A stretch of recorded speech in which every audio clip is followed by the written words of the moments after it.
Hello everyone, मेरा नाम है महालक्ष्मी और मैं यूपीपीसीएस एग्ज़ाम की प्रिपरेशन कर रही हूँ। और मैंने आपको पहले भी बताया है कि मेरे दिन की शुरुआत कैसे होती है।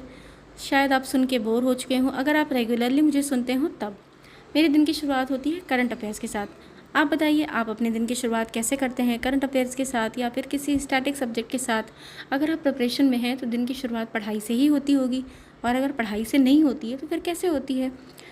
और पढ़ाई जो है वो रेगुलर बेसिस पे होती है या नहीं होती है? मेरी तो होती है। अब ऐसी आदत बन गई है कि दिन में 1 घंटे ही सही, लेकिन पढ़ाई ज़रूर होती है, और ऐसा करने से मुझे तो बड़ा सेटिस्फाइड फ़ील होता है।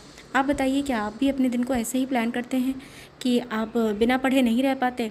और अगर अभी तक आप में वो वाली बात नहीं आई है ना कि नहीं आज नहीं पढ़ा, कोई बात नहीं, कल पढ़ लेंगे, तो आप कहीं ना कहीं बहुत से लोगों से पीछे हैं, क्योंकि आपको पता है कंपटीशन बहुत ज़्यादा है।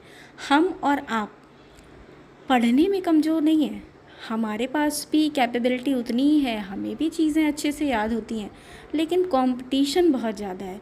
और जहाँ 1 दिन या 2 दिन या 3 दिन हम गैप करते हैं या हमारी पढ़ाई छूटती है, तो हम 3 दिन, मतलब 3 दिन में हम काफ़ी लोगों से पीछे चले जाते हैं जो लगातार, जो एक कंसिस्टेंसी के साथ पढ़ाई कर रहे हैं। तो मेरा ये मानना है कि अगर आप प्रॉपरली टेबल चेयर पे बैठकर पढ़ाई नहीं कर पा रहे हैं तो मोबाइल है आपके पास, मोबाइल तो हमारे पास 24 घंटे होता है, उससे पढ़ाई करिए, पढ़ा हुआ रिवाइज़ करिए, खुद से क्वेश्चन पूछिए, खुद से रिकॉल करिए, लेकिन पढ़ते रहिए। अगर आप सच में सीरियस हैं कि आपको एग्ज़ाम क्लियर करना है या आपने अपने लिए कोई भी टारगेट सेट किया है, तो पढ़ाई को मिस मत करिए। क्योंकि जो हम लोग ये सोच लेते हैं ना कि हाँ ठीक है, आज नहीं पढ़ा, कल कवर कर लेंगे, परसों कवर कर लेंगे, लेकिन जो उस दिन छूट गया ना, वो नुकसान, फिर चाहे हम कितना भी पढ़ लें, क्योंकि आदत तो हमारी बदलनी नहीं है। फिर आगे हम फिर 2-3 दिन गैप करेंगे, फिर ये सोच लेंगे कि चलो ठीक है, जो छूट गया वो कवर कर लेंगे, तो क्या होता है, ये हमारी फिर आदत बन जाती है, ये लापरवाही हमारी आदत बन जाती है।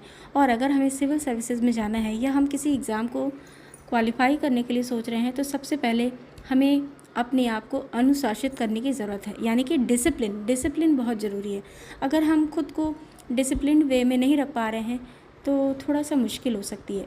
अब हो सकता है कि मौज मस्ती करते हुए भी पढ़ाई हो जाए, लेकिन मौज मस्ती करते हुए पढ़ाई थोड़ी सी इग्नोर हो जाती है, तो मौज मस्ती करिए, उसके लिए भी अलग से टाइम रखिए। 24 घंटे पढ़ाई नहीं करनी है, लेकिन जो पढ़ाई का टाइम है वो पढ़ाई के लिए ही जाना चाहिए।